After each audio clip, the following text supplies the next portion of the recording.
Hello and welcome to This is the Way. My name is Richard Kim. And I'm Justin Tewalt.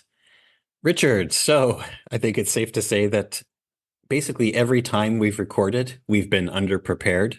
That Yes. is, we kind of read less than we expected. We planned out the discussion much more tentatively or a sort of bare bones way than we planned and we intended to. This time we're even less well prepared than usual. And that's because you have a lot that you're dealing with right now. So you are essentially right in the middle of a move. Stuff has been moved out of your old home.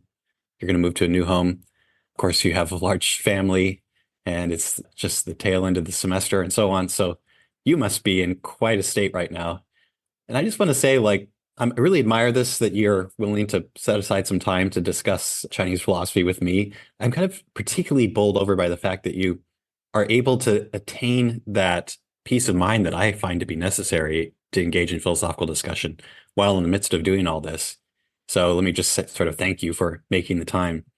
And also, let me just run an idea by you. I have this view that human beings, as a rule, are constitutionally incapable of estimating how much work it is going to be to move. Basically, every time I've moved, I've expected it to be lots and lots of work, and I've dreaded it. And yet somehow, whatever my sort of worst case scenario estimates have been, I have to multiply that by like 3 or 4, and that's how much work it actually was. So I'm just curious to know whether with 4 kids and, a major move at the sort of the tail end of the spring, beginning of the summer, whether that's been turning out to be true for you too. Well, we've moved quite a bit. I mean, we moved less than a Uh, year ago from right. Chicago to South Bend, Granger, really.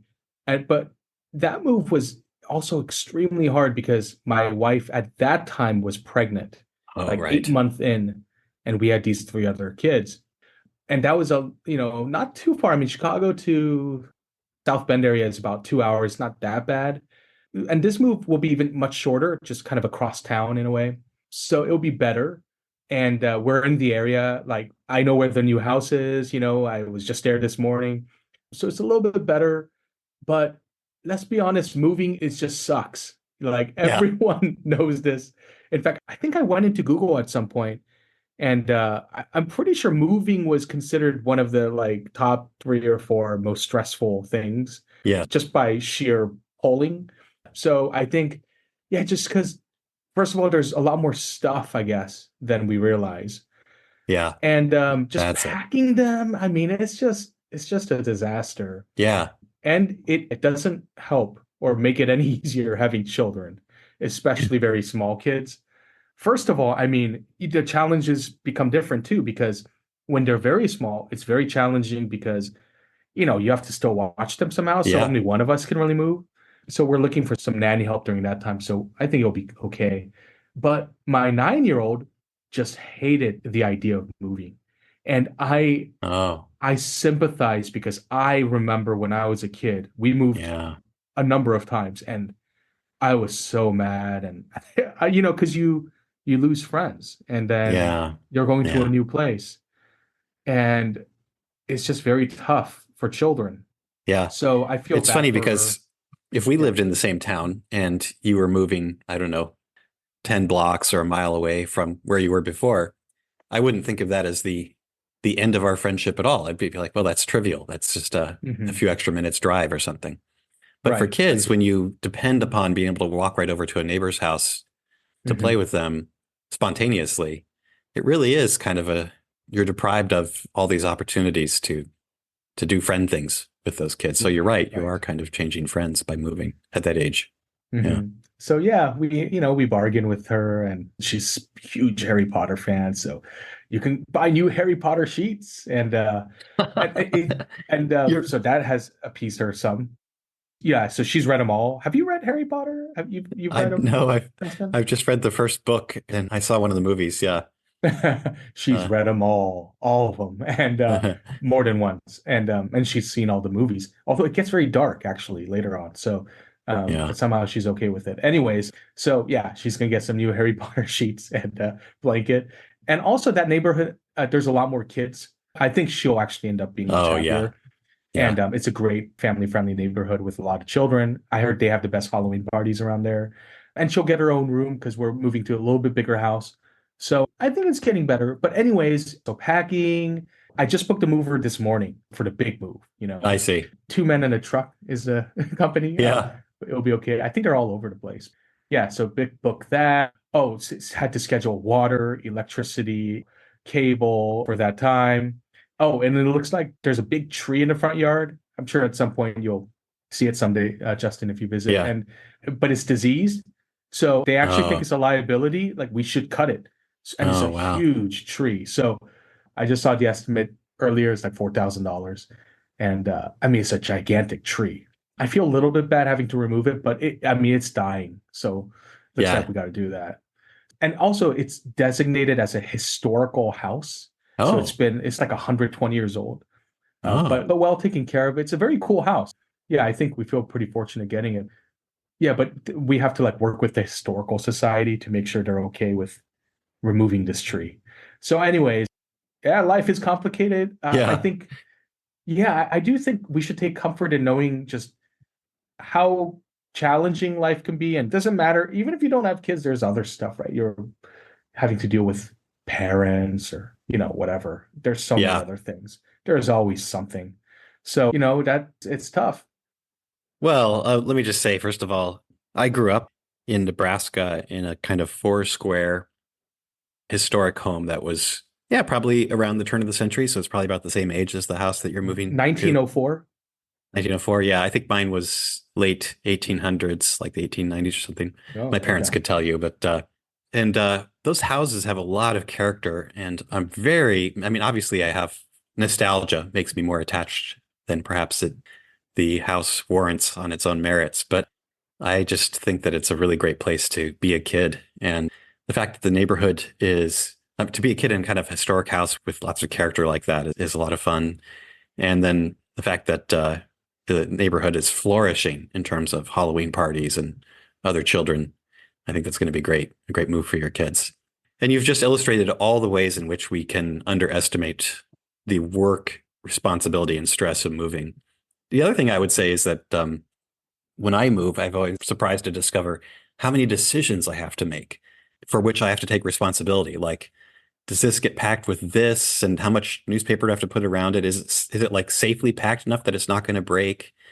Basically, whenever I have to make a decision for which I'm responsible, in some sense, like if the consequences turn out to be bad, I'll be the one who's, held to account. That, for some reason, just the decision making, I find, is a source of exhaustion and fatigue. It's like it's sort of weird because I'm not exerting myself in any way except to contemplate all the options. And Well, there's this idea of decision fatigue or ego yes, depletion.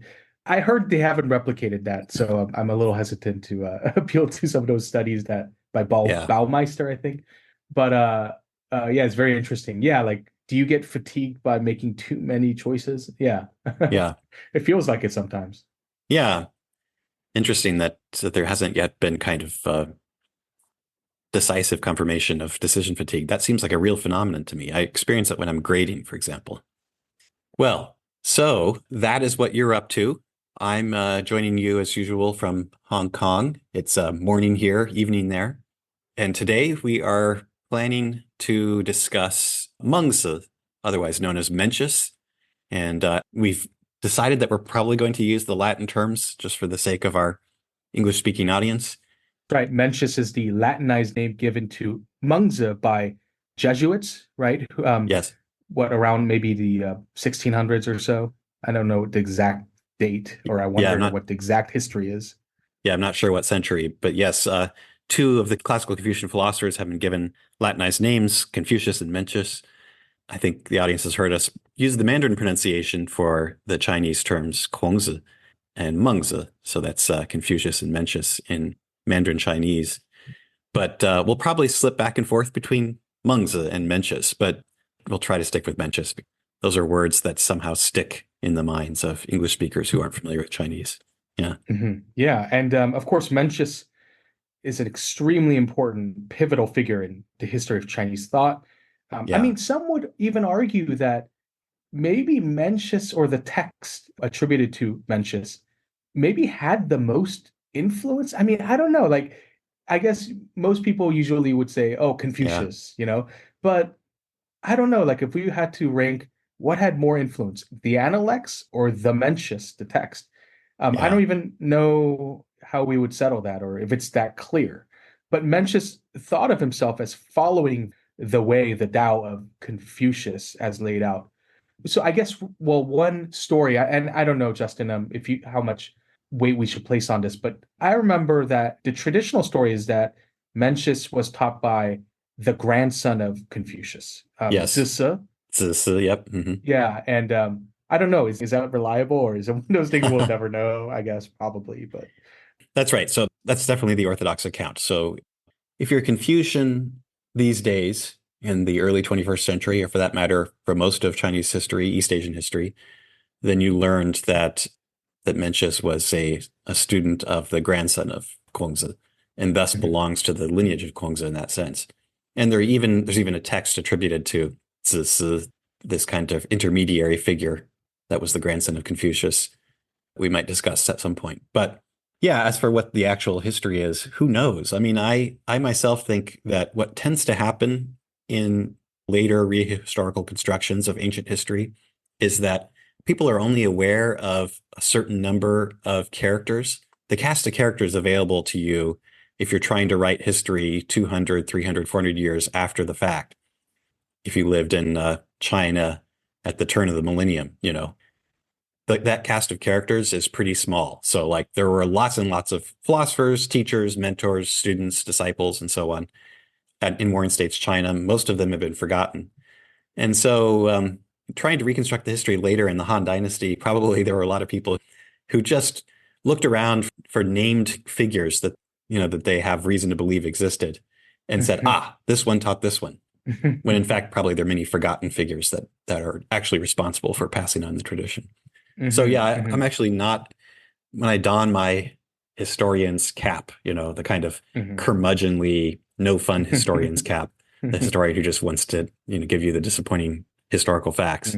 I have to admit, I'm a little skeptical about this story that he was Yeah, taught by I could Sisi. see, and people would want who are, fans of Mencius, you would want this kind of lineage, this kind of continuity of history. I can Yes. imagine that. And so you tell the story and it's appealing. But we do know at least that Mencius believed Confucius really grasped something important and really had an extremely important ethical foundation that was laid out that we ought to sort of take up and follow, and that he himself was expounding. And as I've learned Mencius, he's also sort of expanding an account or developing an account of moral psychology and human nature that I guess at least he thought kind of fit well with the ethical tradition of that was laid out by Confucius. So I guess that's Yeah. part of what we're gonna do today, right? Yes, exactly. Right. I think actually there is a sense in which Mencius looms larger in the history of Confucianism than Confucius. And that's because he's more attentive. The text of the Mencius is more attentive to the subtleties of human moral psychology, human nature, the inner dimensions of self-cultivation than the Analects of Confucius is. So for that reason, insofar as later Confucian philosophy became very interested in moral psychology and the inner dimensions of moral cultivation and self-improvement, and I think they were very interested, they were taking more of their cues from the playbook of the Mencius than from the playbook of the Analects. It also just so happened that for much of Chinese history after the arrival of Buddhism, that kind of introspective approach to self-improvement was just more popular, was sort of better received among the literati class, those sort of well-educated class. And so for that reason, they were more inclined to go to the Mencius to look for inspiration. So I'm actually prepared to endorse a version of your idle suggestion that maybe the Mencius is the more influential Confucian Hmm. text than the Analects. Mhm. And we should probably say a little bit about what way it was influential. So you can't mention Mencius and its historical influence without mentioning this famous thesis that human nature is good. Mencius is famous for articulating that view, and which became the orthodox view for Mhm. much of Confucian history. But it's not just that. A lot of ideas that he proposes about how you improve yourself, how you cultivate, a lot of terms that he uses to describe psychological phenomena and virtue as character traits and that kind of thing all come from the Mencius. Yeah, so he really does loom large. Yes, absolutely. And I think he offers a fascinating account of human nature. And in some ways, there are certain contemporary developments in moral psychology and cognitive psychology that chimes with some of his ideas that he was laying out. I mean, what this is around 300 BCE. This is a long time ago. So it also shows the power of human observation that, if you're a very perceptive human being before modern experimentation and science that we have, you could still really understand what made humans tick, what inclinations was at the core of their hearts, and have a deep and profound understanding of human beings. And so, I mean, I think Mencius was a kind of incredible master of psychology in a way too. And also his ethical outlook is very humane, and there's a lot of great aspects to it. I'm really excited to talk about this. And I guess for this episode, what we're going to focus mostly on is the content and the nature of the sprouts and virtues. And Yes. perhaps in a different episode, we'll get more into sort of the developmental process, because that's its own sort of important topic that I think we wouldn't really do justice to. But Yeah. although we probably will touch on it in some ways. But so I guess today we're just going to talk really about these sprouts of human nature that has become such an important part of the historical Confucian tradition and has been discussed at great length, even among contemporary philosophers now. I think a Yeah. lot of philosophers are interested in this. Yeah, so Yeah. I'm quite excited about talking about this. Yeah, that's right. Mencius was his view that human nature is good is perhaps the view for which he's best known. And one way of beginning to spell out that view is to start by talking about the beginnings or sprouts of virtue. And he has this view that four cardinal virtues each have some natural beginning or sprout in human psychology, which most typical specimens of the human species will have. Maybe some of them damage those sprouts or ultimately uproot them or get rid of them. But if provided with a healthy environment, most of us will have these sprouts. And he thinks you have to build on those sprouts in order to develop the virtues and become a good person. That's already a very big topic, how you grow the sprouts or how you build on them. So we're going to set that aside for another day and just focus on the sprouts themselves. And we've been eager to get around to the point where we're introducing to our audience Mencius. Mencius is just so important. And what better way to start talking about Mencius than by talking about the sprouts of virtue? So that's what we'll do today. And Mhm. that's coming up right after the break.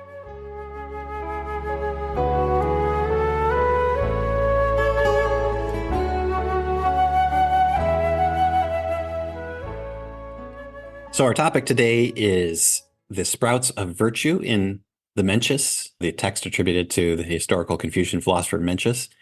And as usual, we want to focus our discussion by taking a kind of featured passage from the text. And our featured passage this time is Mencius 2a6. That's basically book 2, part A, passage number 6. Right. And so we will be reading the Van Norden translation of 2a6, which is, of course, an incredibly important passage. And anyone familiar with classical Chinese philosophy probably has heard of this passage multiple Yeah. times. But we are really trying to have listeners and audience members who just are not familiar with the Mencius become informed about Mencius's thoughts. So hopefully Yeah. people who are sort of seasoned readers of the text won't mind too much. So Justin, why don't you start reading the passage? I guess, well, you were going to Yeah. say a little bit about how it begins. Yeah. So it's for those of you who don't attach the letters and numbers to any particular content because you're not as sort of obsessed with the enumeration system as I am, I'll just say this is the passage that is the origin of that famous thought experiment about the child falling into the well. Now, I think probably 60% of our audience knows what we're talking about. That's the passage we're going to discuss. And the passage is kind of long. It's a little too long to read the whole thing. So it's in the English translation that we're using, the Van Norden translation, there are 4 paragraphs. We're going to skip the first paragraph, which is basically meant to show that there's a kind of government that Mencius admires and wants to see instantiated that he calls the government of the former kings. And what's distinctive about that kind of government is they had hearts that are, quote unquote, not unfeeling toward others. They had sensitive hearts. They had hearts that were compassionate. Not unfeeling is the expression, is the Van Orden translation of this key phrase. And he says they put that kind of government into practice by means of a heart that's not unfeeling toward others. So he's basically moving very quickly from political thought to moral psychology. And he wants to describe what the moral psychology of someone who has a heart that is not unfeeling toward others really is. So we'll skip that paragraph and go on to the second paragraph, which is essentially the child and the well thought experiment. So I'll start reading that one. And here it is. The reason why I say that all humans have hearts that are not unfeeling toward others is this. Suppose someone suddenly saw a child about to fall into a well. Anyone in such a situation would have a feeling of alarm and compassion. Not because one sought to get in good with the child's parents, not because one wanted fame among one's neighbors and friends, and not because one would dislike the sound of the child's cries.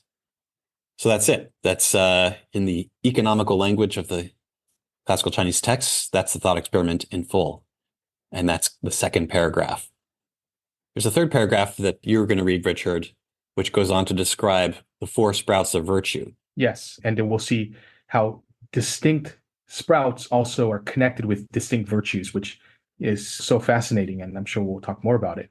Yeah. But okay, so this is the famous passage. From this, we can see that if one is without the feeling of compassion, one is not human. If one is without the feeling of disdain, one is not human. If one is without the feeling of deference, one is not human. If one is without the feeling of approval and disapproval, one is not human. The feeling of compassion is the sprout of benevolence.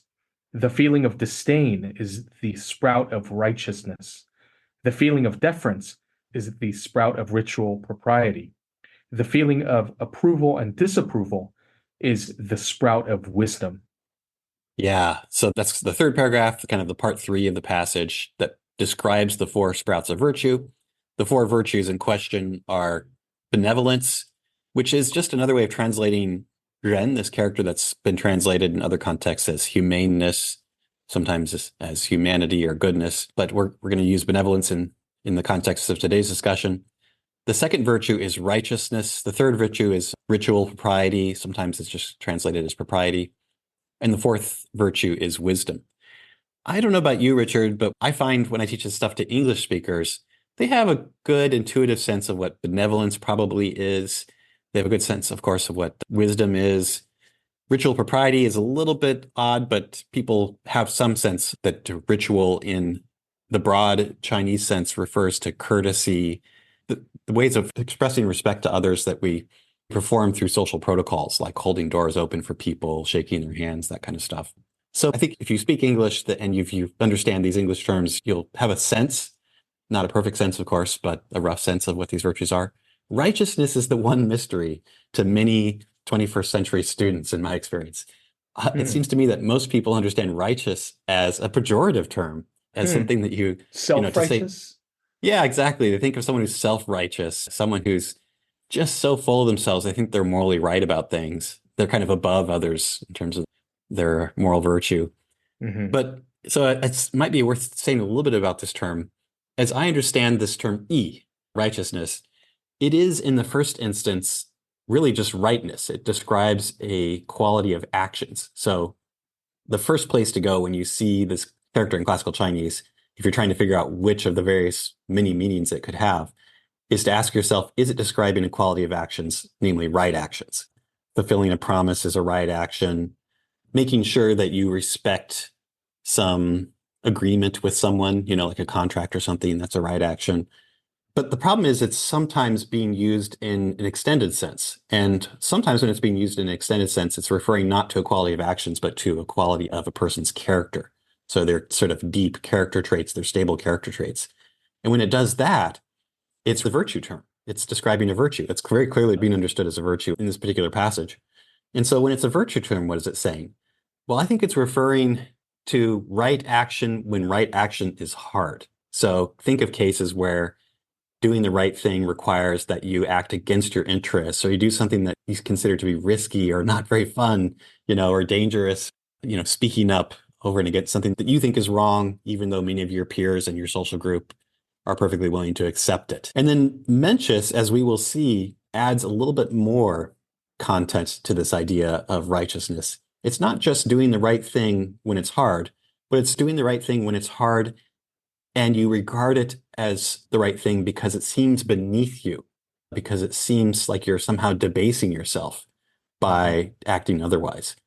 So his examples of virtuous motivation for righteousness are things like refusing to accept food given by a bully who is treating you with contempt. Let's say you're very, very hungry. Some rich bully comes along and says, here's, you can have some food for me, but first spits in it and then sort of stands back and waits for you to eat, much to the amusement of him and his rich friends or something. A lot of people will be reluctant to accept that food and eat that food just to entertain the rich bully, even though maybe their life depends on eating it. That reluctance is that sense that you're debasing yourself. You're doing something that you consider beneath your dignity. And so righteousness is, for Mencius, the virtue of doing what's appropriate given your sense of personal dignity and not beneath you, oftentimes when it's hard. At least it's most, its character as a virtue, as an actual good character trait is most apparent when it's a hard thing to do. And I guess that makes sense because the feeling of disdain, and sometimes disdain is translated also as shame. Yes. In different translations. And so the feeling of shame here, which we've discussed with Jinghu some episodes ago, this idea has to do with acting in a way that violates your own moral code or moral standard. It seems well connected to this idea of righteousness as you were spelling out, because we don't want to act in an undignified or ignoble or shameful way. Yeah, so that sounds right. It's interesting. I never thought, though, of righteousness as involving challenging matters, though, I guess. But when we do look at the examples, I mean, like when you're starving to death, it is tough to decline food, but it's this sense of righteousness that allows even someone who's a beggar to decline that food because it's thrown with contempt.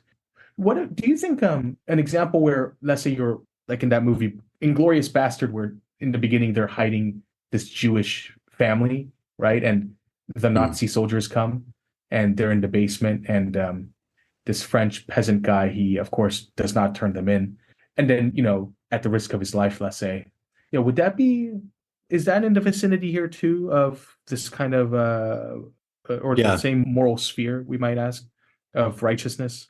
So actually, one of the examples that is sometimes cited of righteousness that comes from the Mencius is in 4a17, where he says that if your sister-in-law is drowning, he's basically speaking to a male audience. He's asking them to imagine that their sister-in-law is drowning. And normally you're not allowed to touch your sister-in-law in a traditional Confucian household because there's just worries about romantic tensions and such. But he says you're allowed to touch her if she is drowning. And he calls that righteousness, to touch her. Or he calls it right. He uses this term and he could be describing the action. I suppose he probably is. So it's rightness. But if it's a hard thing to do, then I think it would count as righteousness. And I'm just a little bit ambivalent about how much we should emphasize this hardness. Basically, let me put it this way. Insofar as we think virtue terms presuppose some kind of moral credit or praiseworthiness, then I think it has to be the case that it's a hard thing to do. Like, there's not much moral praiseworthiness in doing things that are actually totally in your interest that also happen to be right. Like obeying the law while a police officer is hovering over you at a traffic stop or something like that. Yeah, no, this is very tricky, though, because I thought truly virtuous people, like the actions often sort of flow out of them. So like a truly generous person gives in a way where it's not like in a begrudging way where you're like, oh, my money, but does it anyway. I guess within at least the Aristotelian category, that's called a merely continent person, or someone who is tempted. But we think that the virtuous person wouldn't be tempted if someone dropped a wallet, right? You wouldn't have to reflect on, well, I kind of want the money, but okay, maybe does the right thing at the end. Whereas like the conception of virtue, at least on some accounts, has to do with someone who does it with a certain ease. Like the person is tempted in some ways displays a little bit of vice, right? Yes. Oh, okay. This is a nice opportunity to make a point of clarification that I should have made. This is a great point, Richard. So when I say something that's hard, I don't mean hard for the virtuous person necessarily. If they're Mm, fully virtuous, then yes, you're right. I think on Mencius's view, it'll come so naturally and spontaneously that they won't see mm, it as hard. They won't be tempted to do otherwise. That's right. So when I mhm. say hard, I mean it would be hard for normal people. I'm making a Philip of foot move essentially and Right. saying it's like for the characteristic member of the species, human being. Mm, And if you don't like that way of fixing the reference, we could, do it in some other way. But anyway, like for some generic entity that's not so mhm, virtuous, it would be hard. In the mhm. case of these very virtuous people, of course, yes, it comes easily and naturally. So we wouldn't describe it as hard. Because we do have this tendency to want to have more money. And so it's kind of a easy tendency to have. And so the virtues kind of correct them, is the way that Philip Foot would put it. They are Yes. correctives. Yeah. And I know actually our friend Eric Harris has a paper arguing against why that's wrong. But there's Yeah. a part of that, there's something that is true, I think, or that Philippa Foot was getting at, which Yeah. I think Eric would recognize as well. But maybe in some ways, how we think of the virtues has to do with, generally at least, things that are difficult for people. Like that's why we need Yeah. courage, right? Because we have this tendency Yes. to back away from doing what's right in the face of fear. And so the virtue of courage helps to correct that wayward inclination. You think that that's pretty close to the way Mencius is thinking about the virtues here? I I, think so, yeah. yes. I can see some reasons to quibble about that account around the edges, but I think that's basically right, insofar Mhm. as we want to faithfully report what the historical Mencius thought. I do think that Mencius is presupposing a lot of references to what we might call generic or kind of characteristic members of a type. He often makes references to natural kinds or lay, and he understands human beings as a natural kind or a type, or species. And so he's often making reference to typical members of the species when he's making Mhm. claims about how humans are or what counts as virtuous and that kind of thing. It's not like a universal statement of like all or Yes. every human being, because there's so few statements of that kind that's true. Yeah, and I think that's a totally legit way of talking about ethical ideas. We're talking about characteristics or yeah, Yeah. general at a certain level of generality. Yeah, that's right. So, for example, Mencius is famous for the claim that human nature is good. And does he mean by that every single member of the human species is good? No, I don't think so. I think he means that a typical member of the human species is good. A characteristic representative of the human species is good. Is he even claiming that statistically speaking, most or nearly all human beings are good? No, he's not claiming that either. Just as Hmm. I mean, it's possible that human beings live in a world that quite warps their nature. So to take a page from the playbook of PJ Ivanhoe, I'm sort of modifying his example a little bit, but imagine a world where beavers just don't get any opportunity to live in rivers that have timber and old wood Hmm. kicking around. In those cases, they wouldn't be able to build dams. And so statistically speaking, most beavers wouldn't be building dams. But it's still safe to say, I think, that it's in their nature to build dams. So similarly for Right. human beings, if most Hmm. human beings happen to grow up in a world where they don't get to develop and exercise their virtues, then they wouldn't Yeah. actually be good. But according to Mencius anyway, it's still true, even in that world, that human beings are by nature good, which is to say that a characteristic member of the human species, if given the right healthy upbringing, would be good. There are certain normative conditions there in place having to do with suitable conditions, healthy environment, Yeah, and so on. yeah, Yeah, that's, I think, very absolutely. important. Yeah. So Richard's just read the third paragraph of the passage, which describes the four virtues and their sprouts, the feelings that characteristically give rise to those virtues. And now there's one final paragraph, really interesting and poetic in many ways, kind of powerful and evocative, inspirational for people who want to improve themselves, want to acquire virtues. And I'm going to read that last paragraph.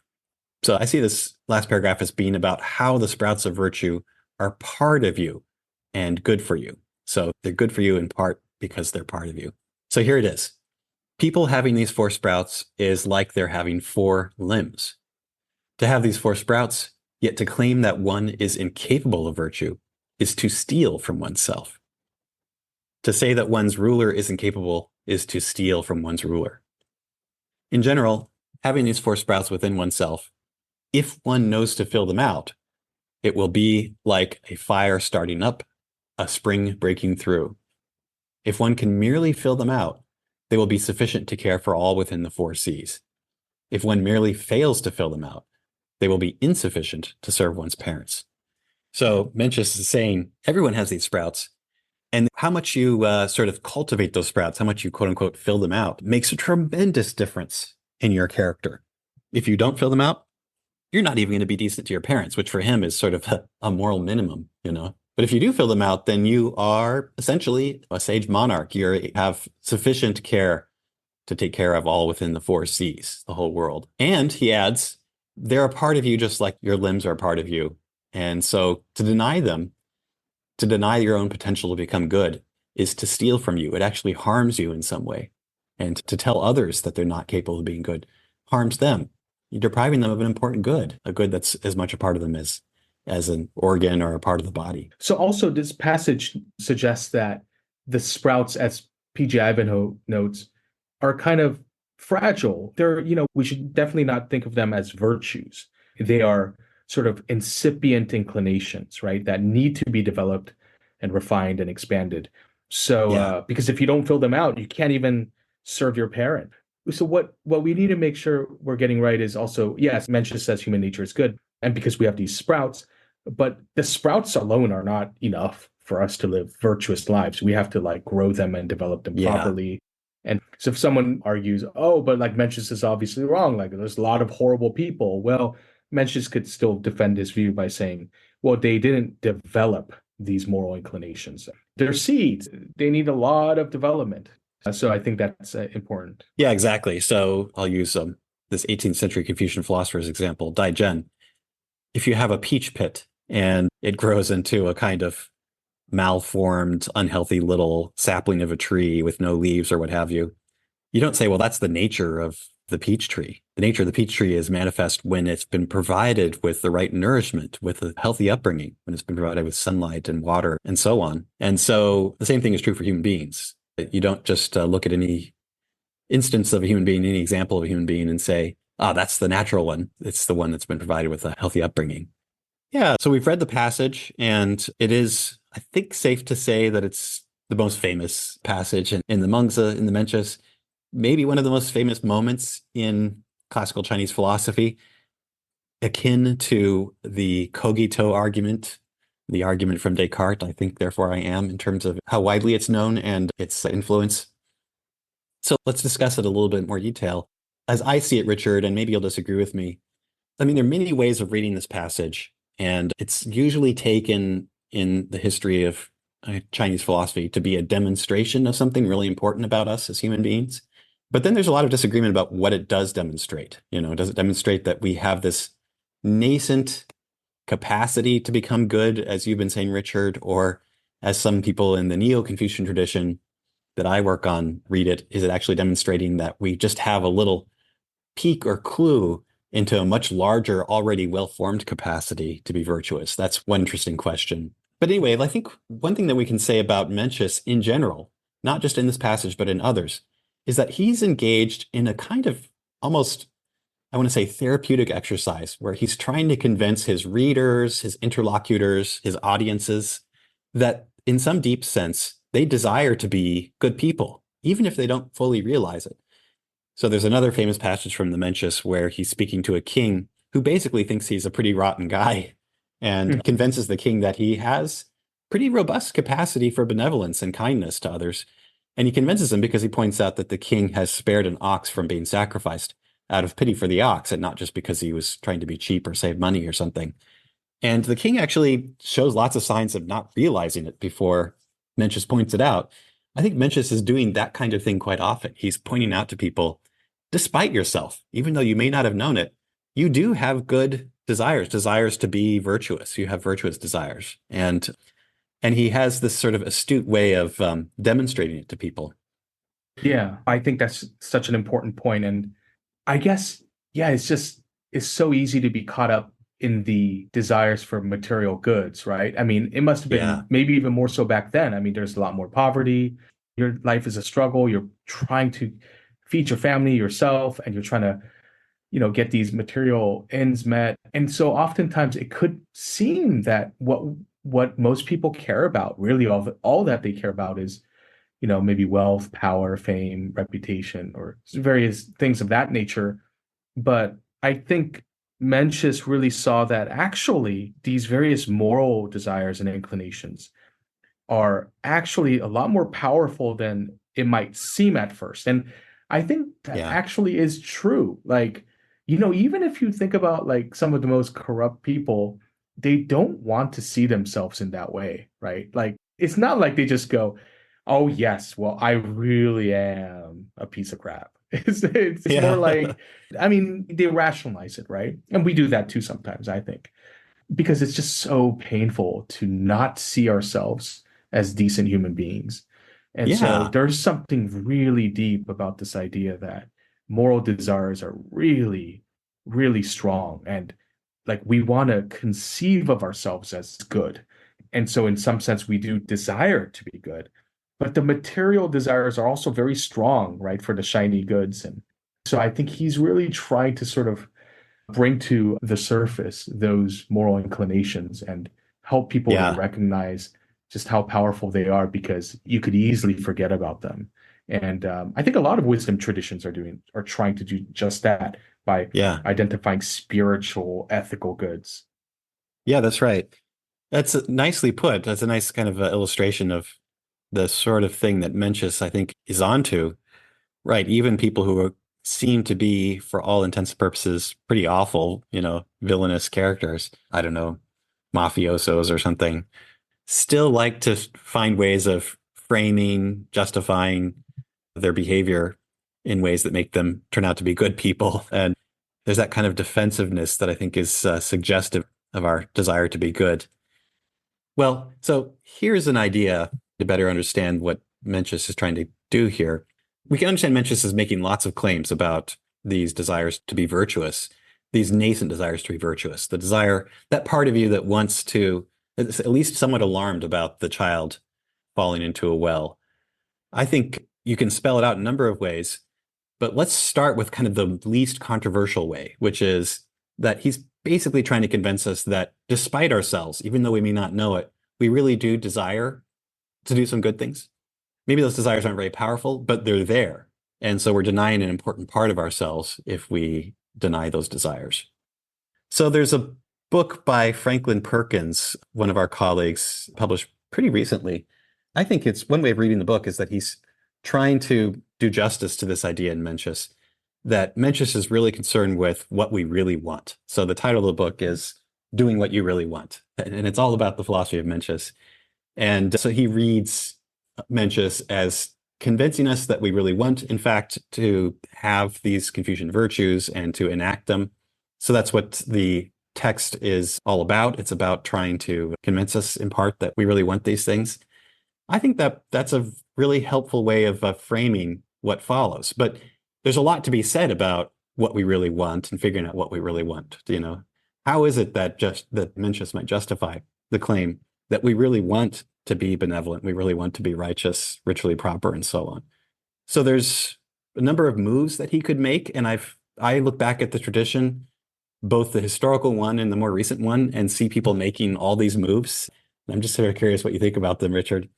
So let's say that Mencius really does believe that developing the four virtues is good for you because that's what you really want.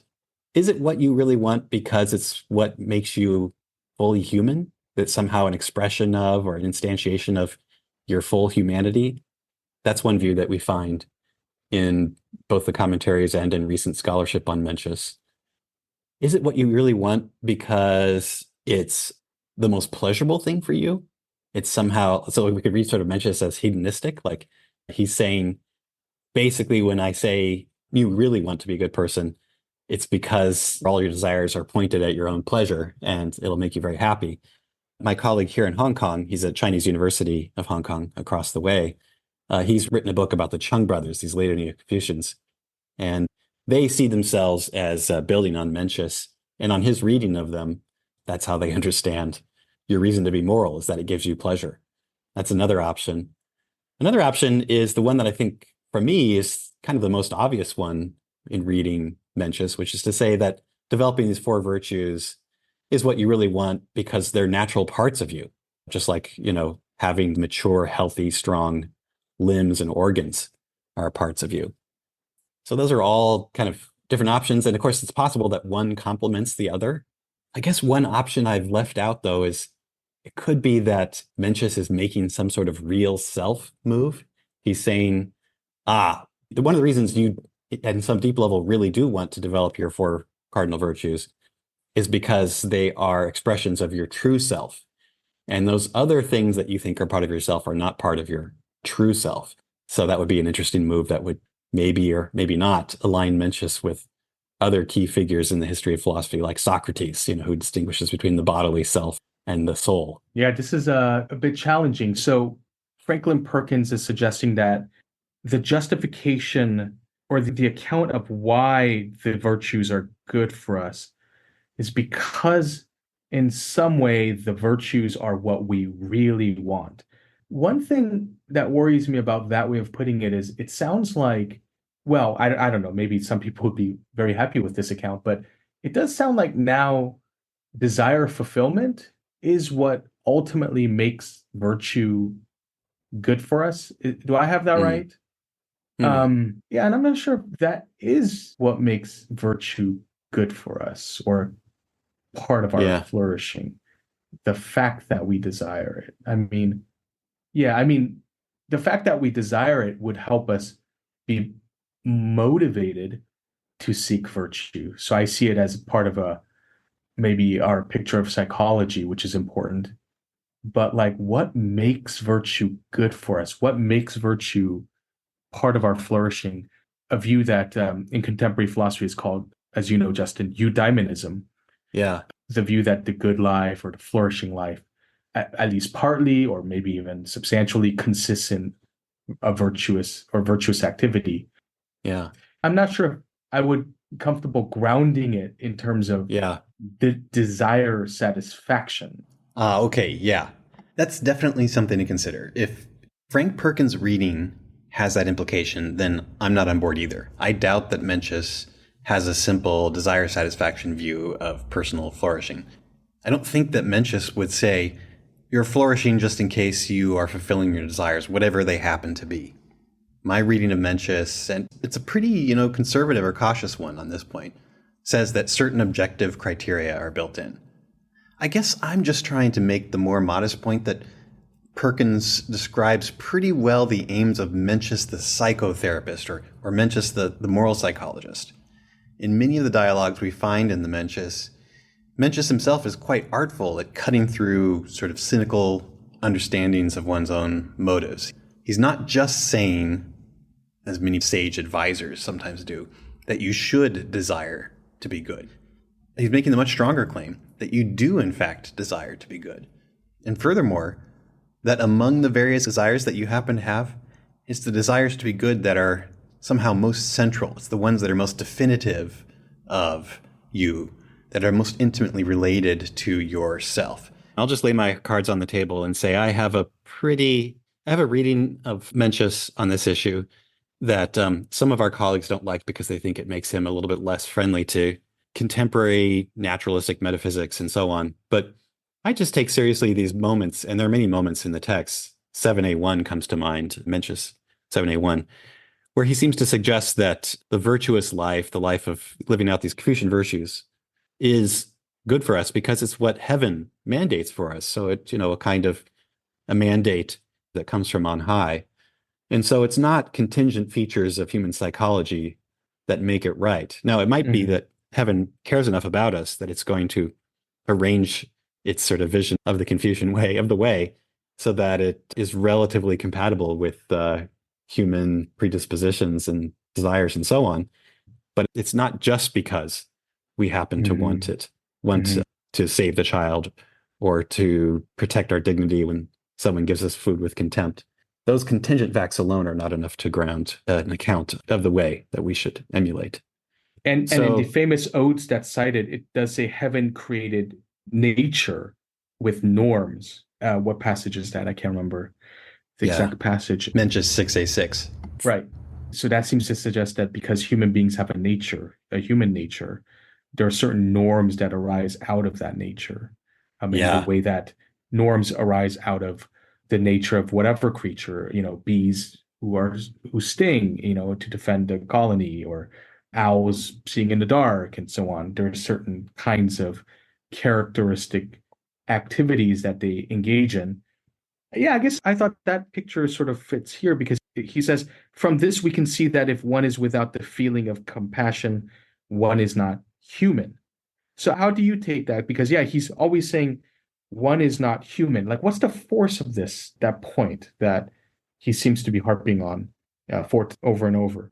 Yeah, yeah. It's a good question, Richard. I feel like in this sense, you may be a more charitable reader of Mencius than I am. So I think about myself being a kind of interlocutor to Mencius, Mencius trying to point out to me the various ways in which I'm a better person than I think, the ways in which I actually do have desires for virtue that I wasn't fully aware of.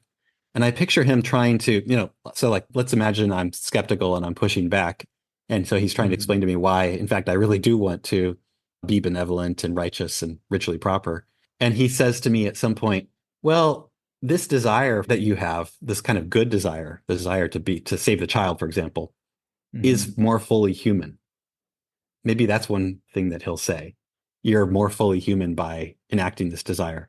For me, that actually doesn't have much motivational power, I have to say. Like maybe it's just that I'm too enamored of my cats. But if you pointed out to me, for example, that there's some food I really like or some behavior, I don't know, that's also characteristic of my cats, I'll think, oh, that's very sweet. I rather like these cats, even if it's not distinctively human.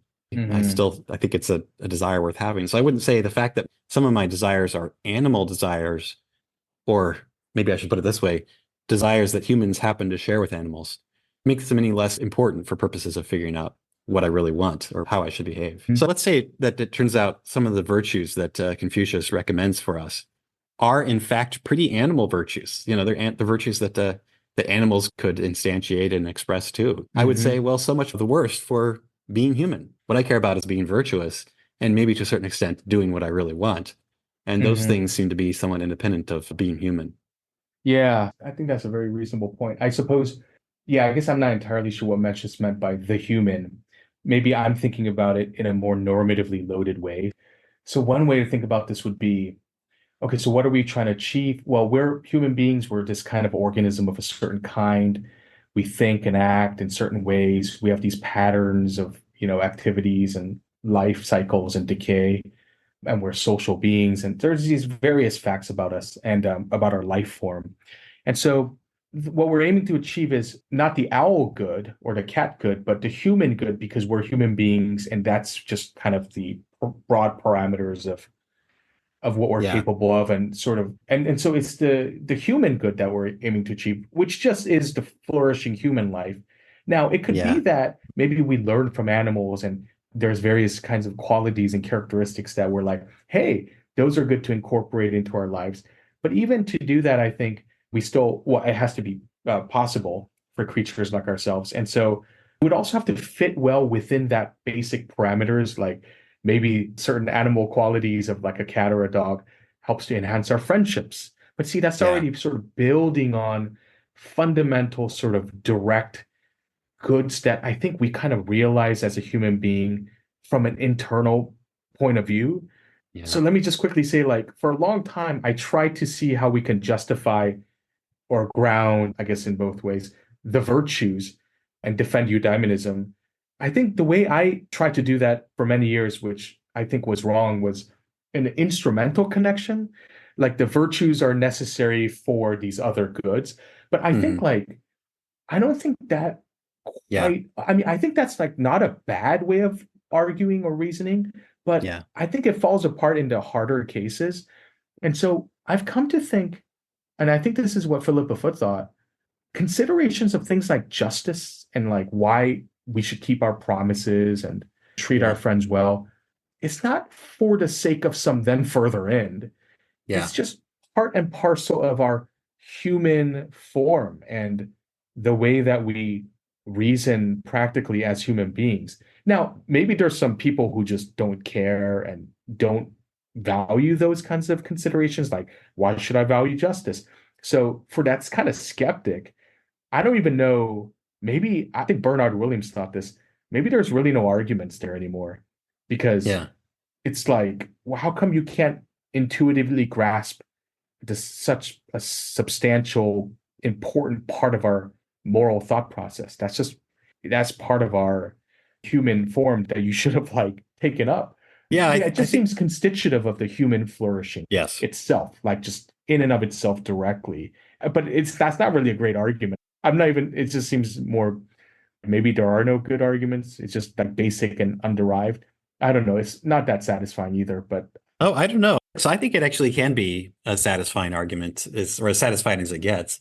But then I'll also say I think you've captured well Mencius's view. So I think Mencius would say you're thinking about the wrong way if you're always looking for some further end that being virtuous will achieve for you. So yeah, if you're thinking about it merely instrumentally in the strict sense, where it's just a means to some further end, then yeah, that's the wrong way. And in fact, to use your word, it's constitutive of the good life. He would say it's your life is less, it's more impoverished emotionally, spiritually, insofar as you don't have friends that you're doing nice things for, that you're being faithful to in various ways. It's not because, oh, then your friends won't get you back, they won't be right, back in yeah, tough times. No, it's just that your life is just less rich in the various ways yeah, that really matter. yeah. Just in virtue of the fact that you're not doing those things, you're not having opportunities to do nice things for them and show your sort of faithfulness to them. Yeah, your life is stunted. There's like a part that's missing. That's a distinctive part of a rich, flourishing human life. And maybe Klingons, right, from Star Trek, they're Yeah. not social beings, so they don't need friends. Maybe that's true of them, and that's Yeah. not even a good for them. But, Yeah. for us, it's an extremely important part of our good. And maybe the virtues should be considered in that way. Like if you're just nasty and cruel and not benevolent, you fail to realize something that you ought to Yeah. possess that also is fulfilling in and of itself, enriches you, and so on, as you put it. Yeah. Well, one helpful move you made just now, Richard, that at least for me is clarifying, is you pointed out that it could be that when Mencius is invoking this idea of being human, he just means what's sort of characteristic for human beings as a species and not necessarily what's distinctively human. So when I first formulated the challenge, I was like, well, let's say that there's something that I desire and my cats desire it too. That was already setting it up as though what it means to be human, characteristically human, is have something that's characteristic of human beings and not other species.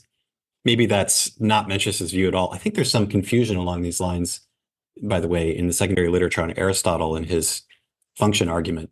But anyway, so maybe my mistake is if I'm trying to figure out what it is that I really want, and Mencius is trying to convince me that in fact I really do want to be benevolent and righteous and ritually proper and wise, I shouldn't be asking myself, are these desires for these virtues distinctively human, things that animals don't have? Because I don't care about that at all. But just like, are they characteristic of your species? Because if so, that has a lot of knock-on effects and implications for me. Like if it's characteristic of my species, then it'll probably come more naturally for me. It'll be easier for me to live up to these ideals in society of others who also feel naturally that these are good character traits to have and, naturally are inclined to kind of be pleased about these character traits.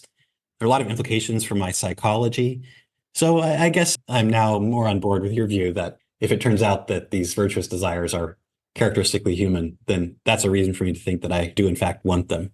Yeah. Yeah, and I think he has some confidence here, Mencius does, that generally people have these desires. And so he's able to kind of draw them out because he's like, oh, even that corrupt King Xuan, he acts in bad ways. But no, I think that there's, he'll likely have some moral desires in him.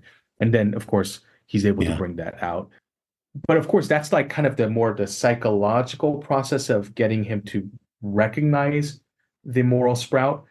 But I think earlier, I think we were talking more about like the kind of maybe the grounding question or the justification question.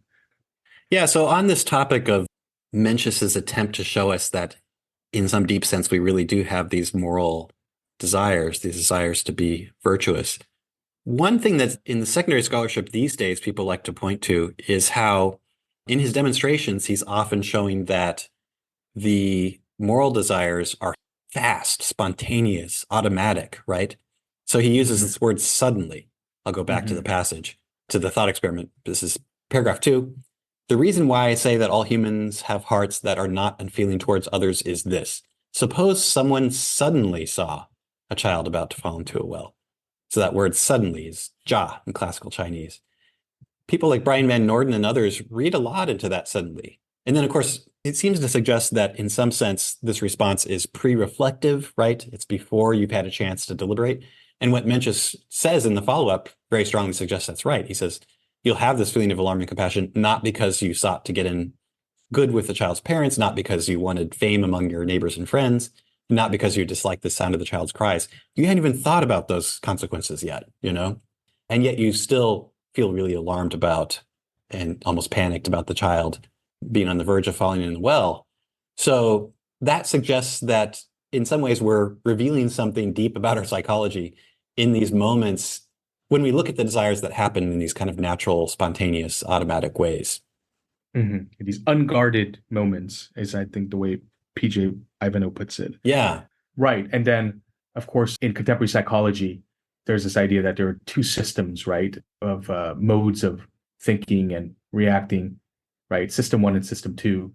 Although I've heard some criticisms of this recently that, it seems weird to just divide up in this sharp, neat way. Like there's Yeah, these, yeah. just these two systems. And I think there's something to that criticism.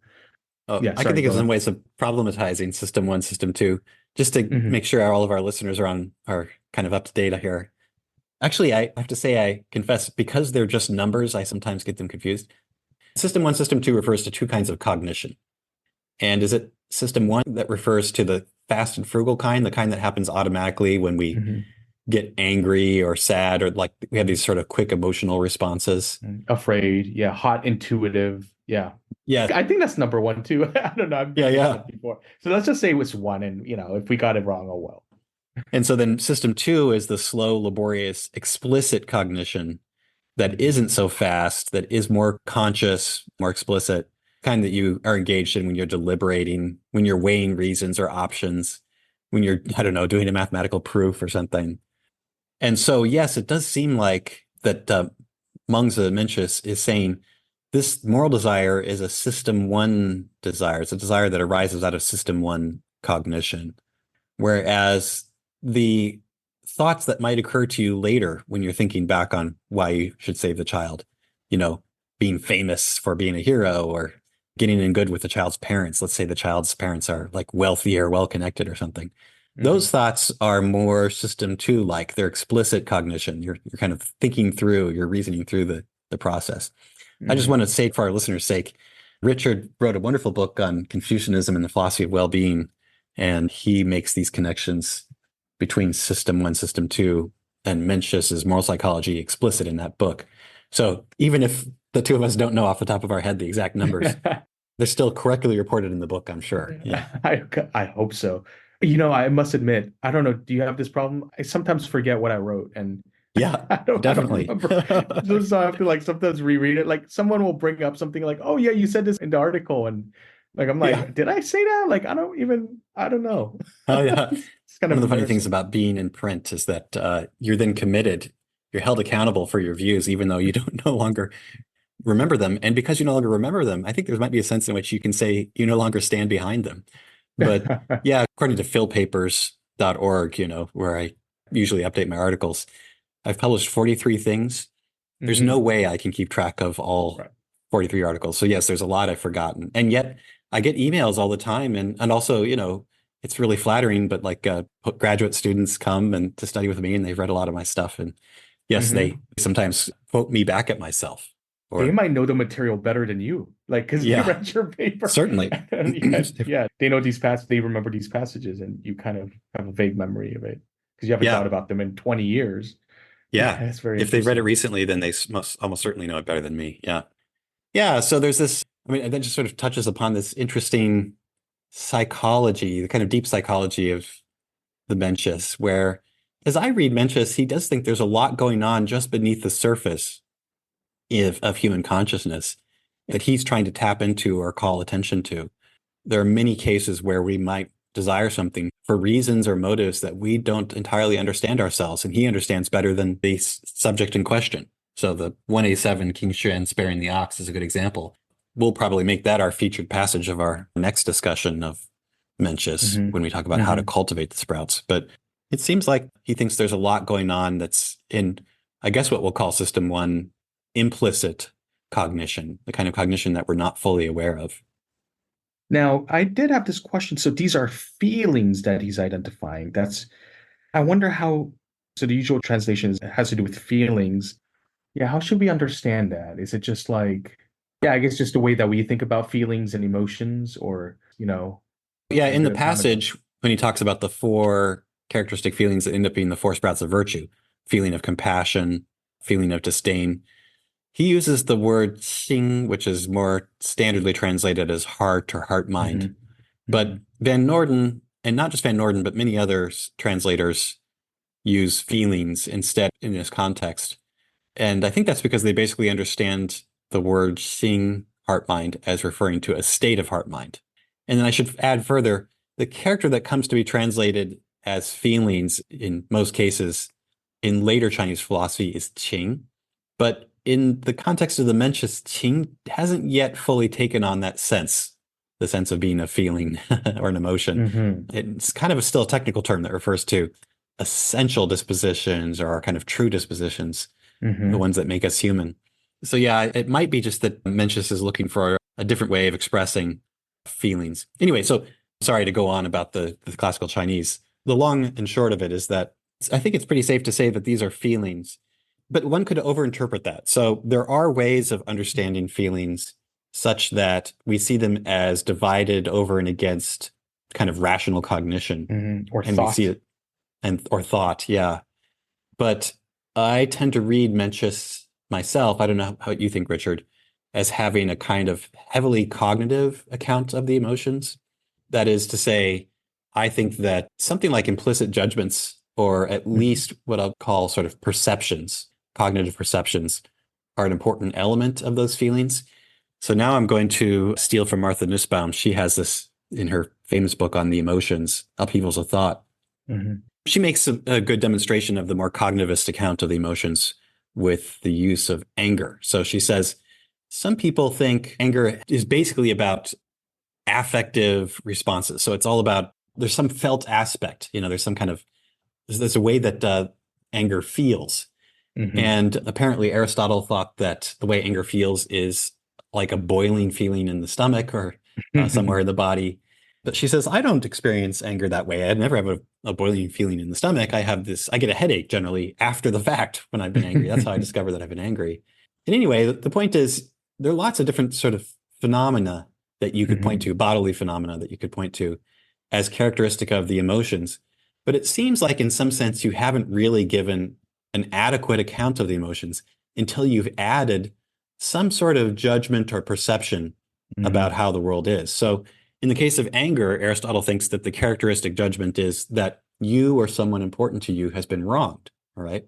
So if you just have a boiling feeling in the stomach and you don't have the judgment that you or someone important to you has been wronged, that's not anger. That's just a boiling feeling in the stomach, And then Martha Nussbaum adds, and if she makes the judgment that she or someone important to her has been wronged, and she has a headache the next day and no boiling feeling in the stomach, that is anger. So it seems like, in fact, the judgment or the perception is more definitive of anger than any particular bodily phenomenon or feeling. And so there's a lot of discussion to be had about what the implicit theory or philosophy of the emotions is for Mencius and for other classical Chinese thinkers. And it may not be spelled out exactly in the same way that Martha Nussbaum does, but I guess I just sort of offered as one way forward into what I take to be a pretty clear picture of the emotions in classical Confucianism, the organ that's responsible for both cognition, including that kind of cold cognition, that explicit laborious cognition that you were talking about, the system two thinking, and the organ for emoting, for having feelings, is one and the same. It's this organ that is translated as heart mind. So it's this organ in our chest. on their view, it is responsible for both kinds of cognition. And that's one reason among many why I think that for Mencius, the emotions, they do have cognitive content.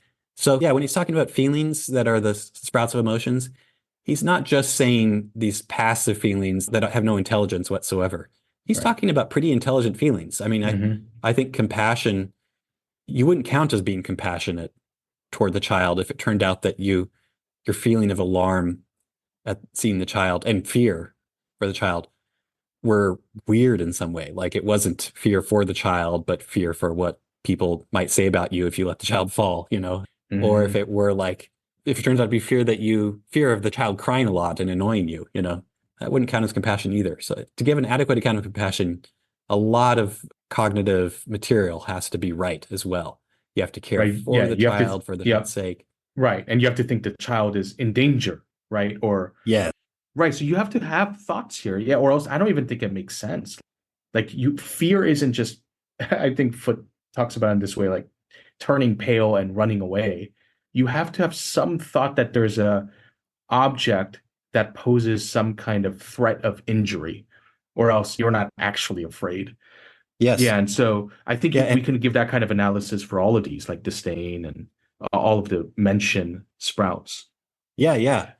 And non-trivial injury too, so like maybe someone is inclined to overreact to things like, I don't know, their bike getting scratched or something, or their shoes getting scuffed. And in that case, I think you wouldn't count as compassionate if you're actually judging, okay, yeah, that's a problem for them, but it's not actually a very important problem. Right, right. So in my view, for Mencius, there's a lot of implicit reasoning going on when you have the right or the warranted emotional reaction. Mm-hmm. So it's not good to just think of these as just mere, affects or just phenomenological instances or events. It's heavily connected with cognition and thought. Yes. Yeah, that does seem pretty important because sometimes when it's translated this way, I think people could be a little bit misled. Yeah, right. Yeah, and then there's always this interesting issue. It seems like there are 4 cardinal virtues: benevolence, righteousness, ritual propriety, and wisdom.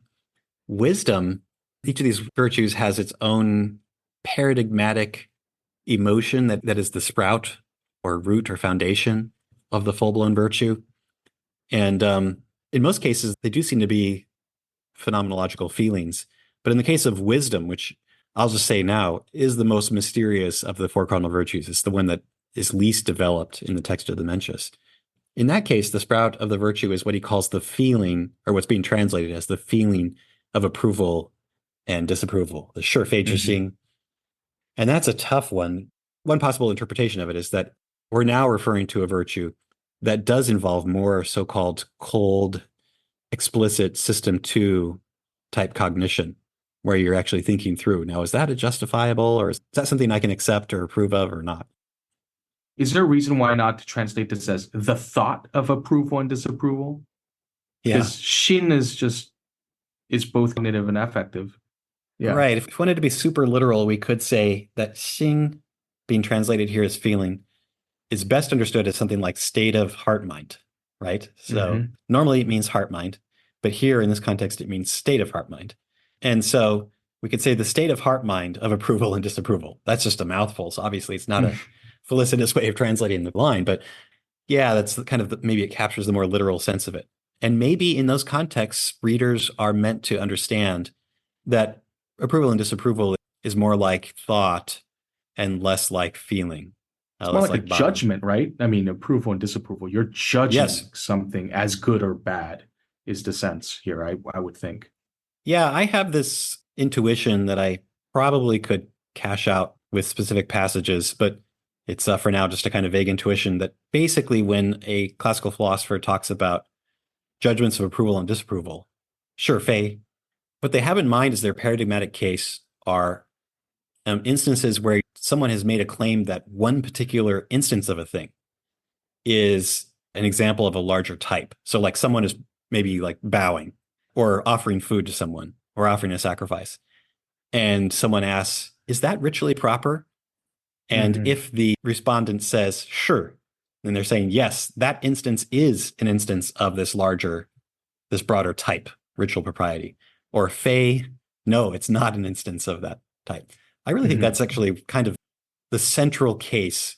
That's the first place your mind should go when you're thinking about sure fade type judgments.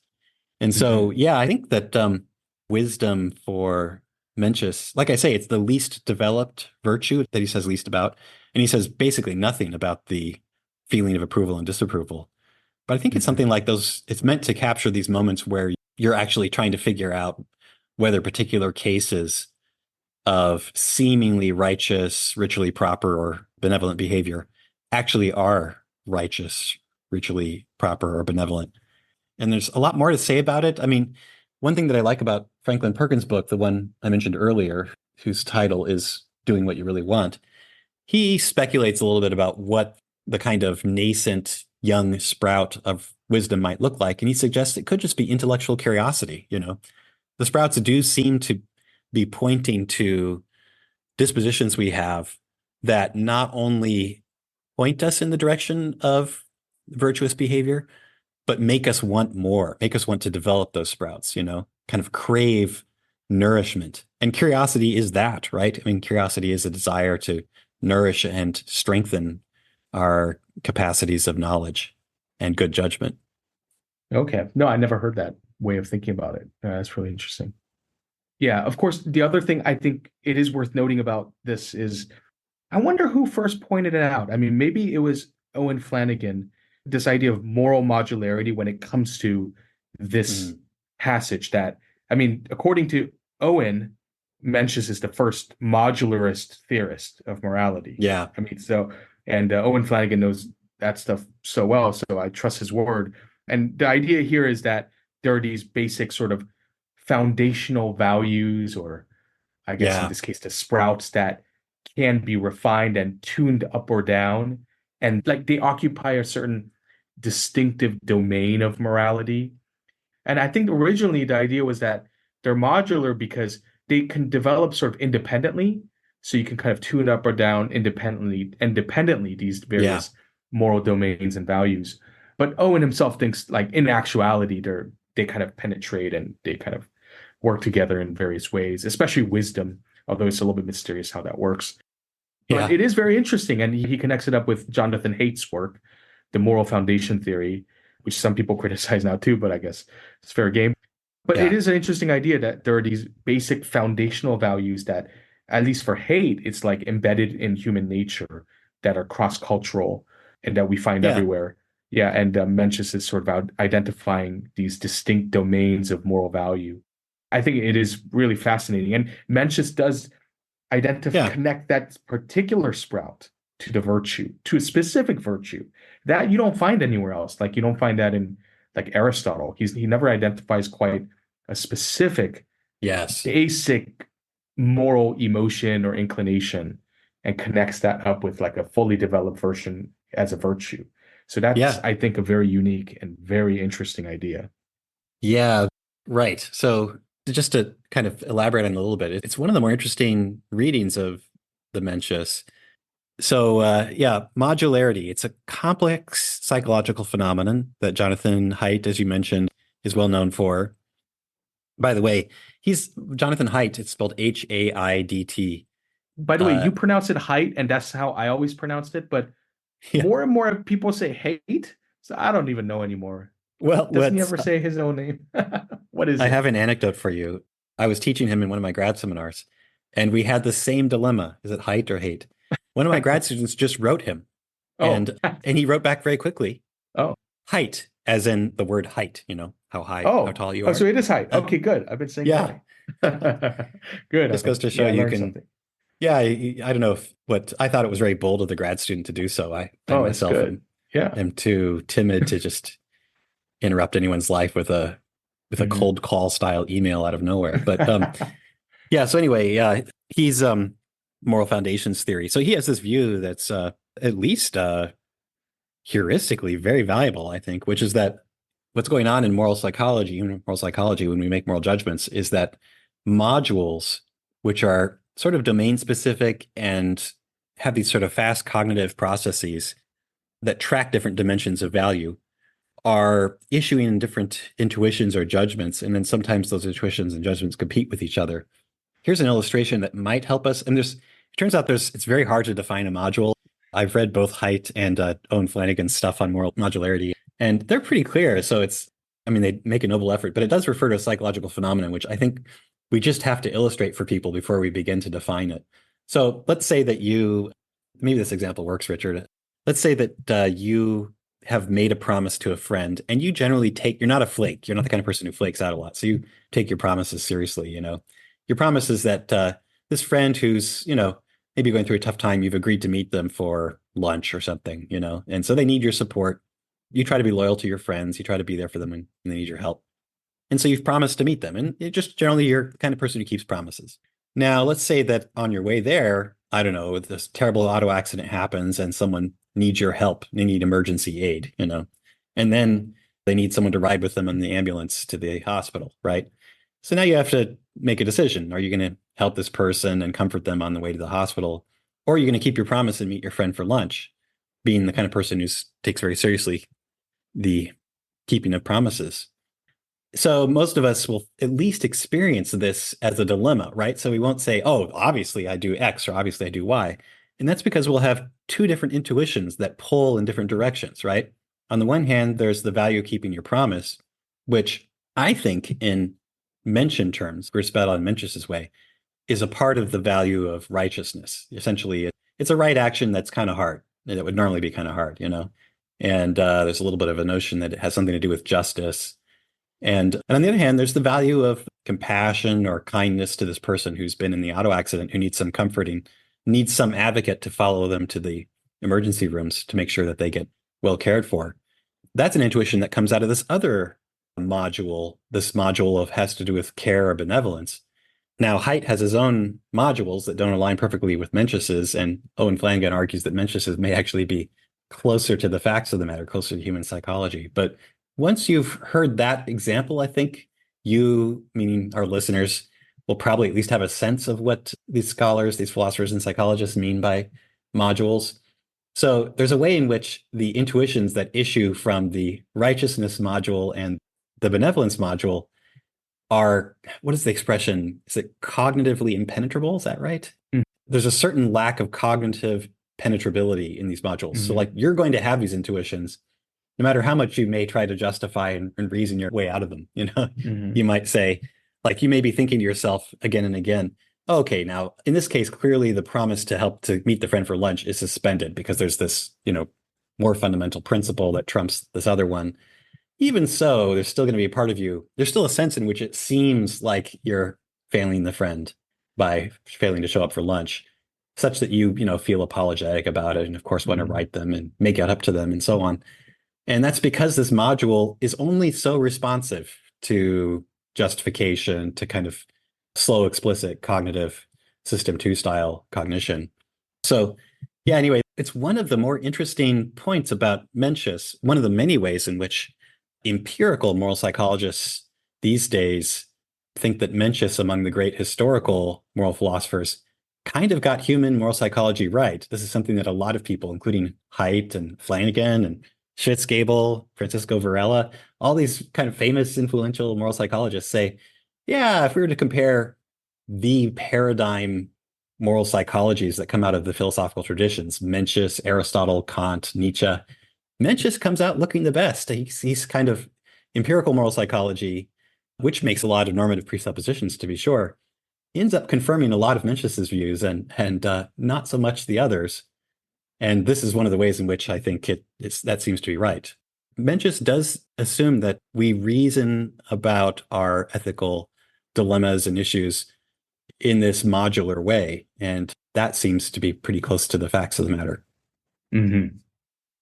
All right. Well, that was a really nice depiction of moral modularity from you, Justin. And of course, for Mencius, one of the things that he thinks is true is we can also train these various moral modules. And of course, the whole goal is to turn these sprouts that we all tend to have into full-blown virtues that will allow us to act reliably well.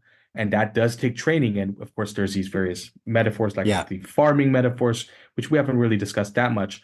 But we're, I think, planning to save that for our next episode, where we'll really dive into the whole process of moral development in Mencius and how we become good, how we develop the virtues. And there's a lot that Mencius says about that. So I think that will be the topic of our next episode, where we talk about Mencius on moral development in terms of Yeah. reflection and extension. Yes, exactly. So the sprouts, the natural modules, the modules as we find them by nature, are weak and not very sophisticated. So they're not very strong. They don't issue in strong judgments, desires, motivations to do the right thing. And they're not very sophisticated. They're not very good at signaling to us when we're failing to be righteous or ritually proper in really complex situations that require a lot of discernment of the social circumstances and that kind of thing. So all of those point to ways in which the sprouts stand in need of improvement. And that's such a big topic that we definitely cannot tackle it now. So we're going to save it for next time.